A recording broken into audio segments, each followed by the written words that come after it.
অগ্নি তার মাকে তার ক্যাফেতে নিয়ে যায় এবং অগ্নি তার মাকে বলে, জানো তো মা, এই জায়গাটা তোমার, আমি তোমার নামে ক্যাফেটা খুলেছি। এরপর সঞ্চিতা বলে, তুই সত্যি বলছিস বাবা?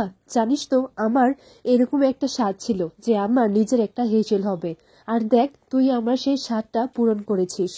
আমি নিজে হয়তো কখনো এটা করতে পারতাম না। এরপর অগ্নি তার মাকে বলে, দাঁড়াও, এখানে শুরু থেকেই তোমার জন্য একটা জায়গা আছে। এরপর অগ্নি তার মায়ের রাখা সেই চেয়ারটা দেখিয়ে দেয় এবং তার মাকেই সেখানে বসায়। অগ্নির মা তখন এটা দেখে বলে যে, বাবা, তুই আমার জন্য এইভাবে অপেক্ষা করেছিস? তখন অগ্নি বলে, হ্যাঁ মা, আমি চেয়ারে কাউকে বসতে দিইনি, কারণ আমার বিশ্বাস ছিল যে একদিন তুমি ঠিকই ফিরে আসবে। এরপর অগ্নি তার মাকে বলে, আচ্ছা, আমি তোমার পছন্দের সেই নিত্যানন্দ খিচুড়িটা বানাই। জানো তো মা, কথাই এটা সিলেক্ট করেছে। অগ্নির মা বলে, সত্যি কথার মতো মেয়ে হয় না।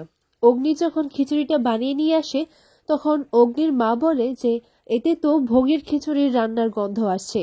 তুই কেন যে ঠাকুর দেবতার কাছ থেকে দূরে সরে থাকিস? ভোগের রান্নাও তো করতে পারতিস। তখন অগ্নি বলে, সত্যিই মা, তুমি না ওই কথার মতোই কথা বলছো, কথাও না এটা বলেছিল। অগ্নির মা বলে, তাহলে দেখছি তোমার কথাই তোমাকে সব বলে দিয়েছে। এরপর অগ্নি তার মাকে তার আঁকা সেই ছোট্টবেলার ছবিটি দেখায়। তোমার মনে আছে মা? এরপর অগ্নি বলে, হ্যাঁ, আমার মনে আছে। তুই এতটা বছর ধরে এই জিনিসগুলো এইভাবে আগলে রাখলি।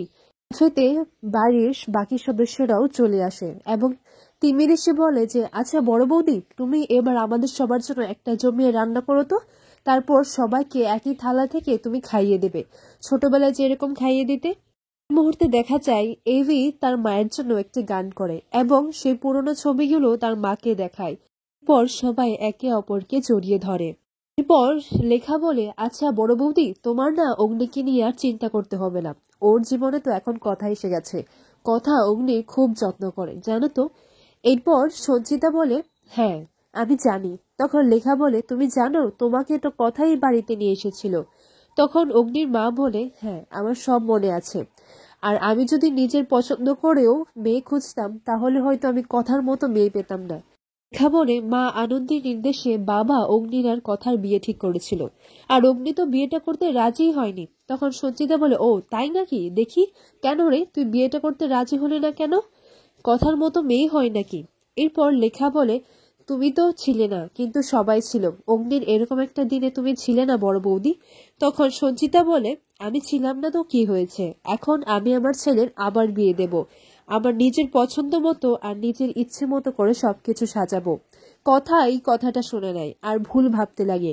ভাবে যে যে নিজের পছন্দ মতো, তাহলে তো মায়ের করা পছন্দের মেয়ের সাথেই পাচক মশাইয়ের বিয়ে দেবেন। আর এই বলেই কথা সেখান থেকে দৌড়ে চলে যায়। এরপর অগ্নি আর সঞ্চিতা সবাইকে নিয়ে বাড়ি ফিরে চলে আসে। আর অঙ্কিতের মন খারাপ করলে অঙ্কিত জুনির সাথে কথা বলে। আগামী পর্বে দেখা যায় কথা বলে যে তোমাকে এখান থেকে চলে যেতে হবে, তাই একটা চিঠি লিখে কথা বাড়ি থেকে চলে যায়।